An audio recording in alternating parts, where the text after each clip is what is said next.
There are ancient myths about a city or kingdom where people live forever, accessible only to the greatest sadhu sages and yogis who have transcended psychic barriers and dimensions and are free of negative karma. Not only does Hindu literature mention this location, but Tibetan and Chinese Buddhist texts also do so. Shambhala is the name of this place, which is frequently mentioned in Hindu texts as the birthplace of Avatar Kalki. Some people think that because this location exists on a distinct plane from reality, satellites are unable to detect it.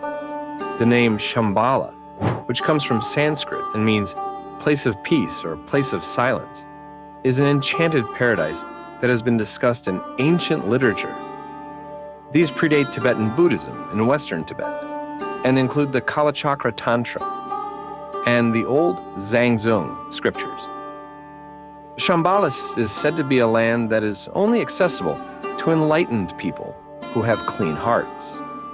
It is thought to be a Buddhist country where wisdom and love rule, protecting its citizens from aging, desire, and misery. It is not simple, though, to define Shambhala.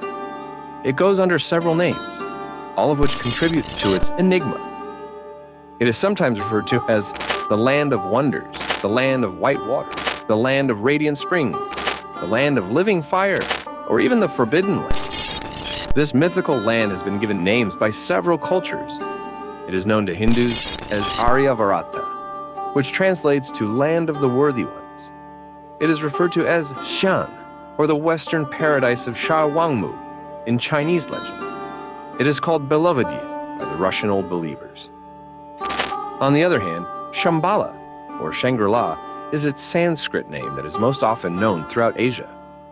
Although she claimed to be in contact with a group of Himalayan adepts known as the Great White Lodge, Elena Blavatsky, co-founder of the Theosophical Society, made brief references to the Shambhala myth in the late 19th century. However, she did not place much emphasis on Shambhala. The idea of a hidden land inhabited by a mystical brotherhood striving for the good of humanity was developed by later esoteric writers. For example, Alice A. Bailey defined Shambhala as an astral-based alternative spiritual reality. Sanat Kumara, the ruling god of Earth, is said to reside there as the highest avatar of the planetary logos, making it a spiritual hub. Shambhala is thought to represent the will of God. The enthralling story of the legendary land of Shambhala has been passed down through the ages. As was previously indicated, numerous ancient manuscripts make mention to this remarkable land. But the Tibetan Buddhist practice and complex esoteric teaching that talks a lot about Shambhala is the Kalachakra. Like many ideas in the Kalachakra, Shambhala has multiple meanings, internal, external, and alternative, which makes it difficult for individuals who are unfamiliar with its practices to understand. Shambhala appears to the outside world as a physical location, yet access to it and its experiences are limited to those with appropriate karma. One needs to have collected great merit through devoted spiritual practice in order to be born in Shambhala. This implies that all citizens are born with a treasure trove of virtues, especially a profusion of love and compassion. However, the deeper implications found in the inner and alternate interpretations of Shambhala are important for one's own body, mind, and spiritual path. Teachers typically impart these symbolic explanations orally to their students. Shambhala is not an ordinary country, the 14th Dalai Lama stressed during the 1985 Kalachakra initiation in Bodh Gaya. It is not a physical place we can find, even though those with a special connection may be able to reach it through their karmic affinity, he said. It is a clean land within the human domain. That is all we can say. One can never truly get there without the requisite merit and true karmic affinity. In the context of future occurrences, the Tibetan religious teachings place tremendous emphasis on the concept of Shambhala. In Tibetan mythology, it is significant, particularly when talking about the future.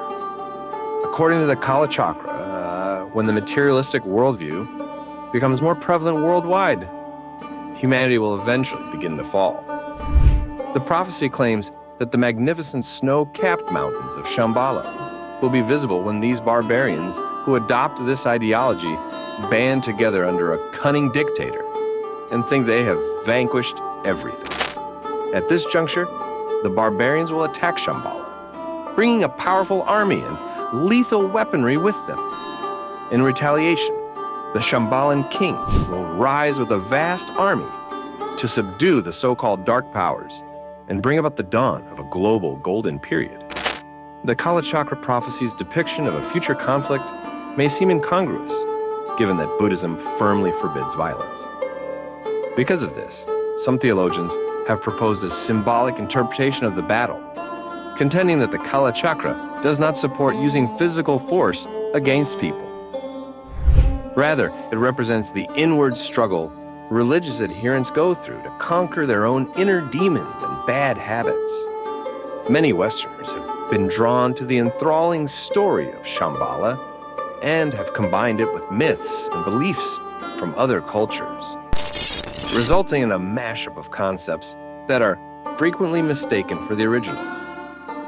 Many experienced seekers of spiritual knowledge have set out over the ages to locate the fabled paradise of Shambhala. Sándor Kőrösi Csoma, a Hungarian scholar, published the first geographical description of a magnificent country in the north, situated between 45 and 50-degree north latitude in 1833. It's interesting to note that even senior Nazi leaders in Germany adopted occult beliefs, which prompted them to dispatch delegations to Tibet. Untrustworthy assertions were made in certain post-war studies on Nazism that these expeditions were dispatched to Shambhala and other secret underground cities under the Himalayas to look for the Aryan ancestors.